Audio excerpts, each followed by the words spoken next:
गानचतुराय गानप्राणाय गानान्तरात्मने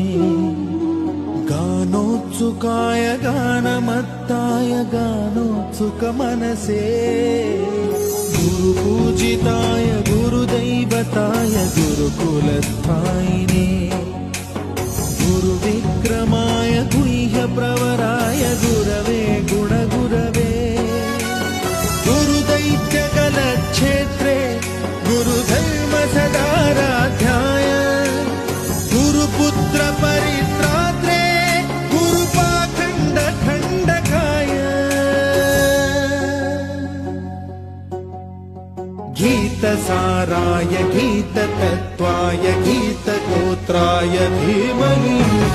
गूढगुल्फाय गन्धमत्ताय गोजयप्रदाय धीमहि